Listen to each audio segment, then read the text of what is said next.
बर्तमान बड़ खबर पाणीपाग को नहीं बड़ सूचना नुआ अपडेट तेज 19 रु कम ताती जून 20 रु बड़ वर्षा जहाँकि बढ़ वर्षार परिमाण दक्षिण ओडिशा रे छेचिब उत्तर में स्वाभाविक तेज जाना पाणीपाग को नहीं डिटेल्स इनफर्मेशन ता पूर्व वीडियो को लाइक करूँ जदि पार्टी आपंकर सांगसाथी मानक भिडटी को सेयार करनी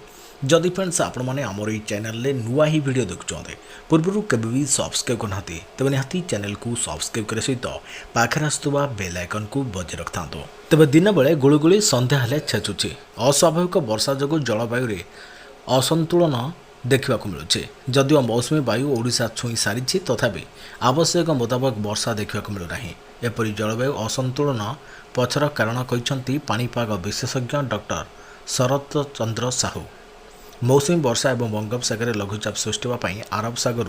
आसुवा दक्षिण पश्चिम मौसुमी प्रभाव मुख्य उत्स अटे और एथिरे प्रचुर जलीय बाष्प थाए किंतु बर्तमान यह दक्षिण पश्चिम स्ट्रंग विंड बा सक्रिय प्रभाव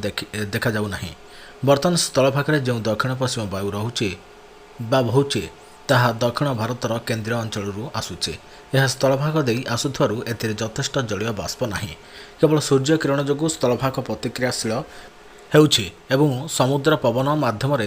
आसुवा सीमित जलीय बाष्प प्रभाव में काँ भाँ घड़घड़ी सहित वर्षा होउछे यह वर्षा नियमित नुहे एवं यह विशेषकर संध्या समय उपकूल और तार आखपाख अंचल गुड़िक देखा जाउछे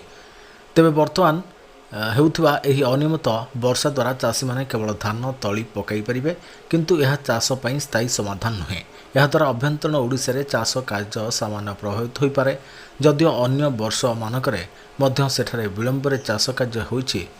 एलिनो एक विश्वस्तरीय प्रक्रिया होइथारु यार सीधासलख स्थानीय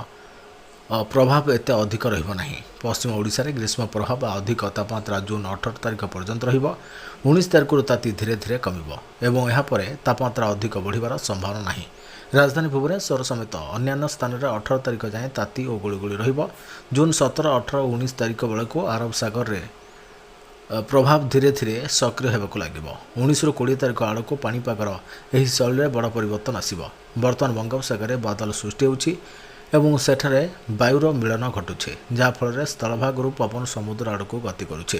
किंतु 19 रु 20 तारिख बेलू स्थलभाग जलीय बाष्प बढ़िबा जोगु एठारे मध्य कन्भर्जेन्सी डेभलप करिबो यह द्वारा बंगोपसागर एवं आरब सागर उभय पटरु पवन स्थलभाग आड़ को बहिबो एवं बंगोपसागर लघुचाप सृष्टि होब मौसुमी स्रोत संपूर्ण सक्रिय होगा पर आकाश मेघाच्छन्न रहिबो जहाँफल घड़घड़ी और बिजुलीर संभावना कमिजिबो एवं केवल लगातार वर्षा हेबो जून 20 तारिख वर्षार परिमाण धीरे धीरे वृद्धि पाइब जून 20 रु 22 रु 23 तारिख मध्य उत्तर ओडिशा अपेक्षा दक्षिण ओडिशार जिलागुड़िक अधिक वर्षा हेबार संभावना रही विशेषकर मालकानगिरी कोरापुट रायगड़ा गंजाम नवरंगपुर कंधमाल कलाहांडी और नयगढ़ आदि जिले में प्रबल वर्षा होपे पश्चिम ओडिशा रे वर्षा हेब किंतु यह धीरे धीरे बढ़िब 19 तारिख पर उपकूल सहित अभ्यंतरण ओडिशा रे वर्षार प्रभाव देखा मिल जून 20 रु सारा ओडिशा रे वर्षार परिवेश सृष्टि हेब एवं परवर्ती समय जुलाई मास सुधा समग्र ओडिशा रे भल वर्षा हेबार संभावना रही।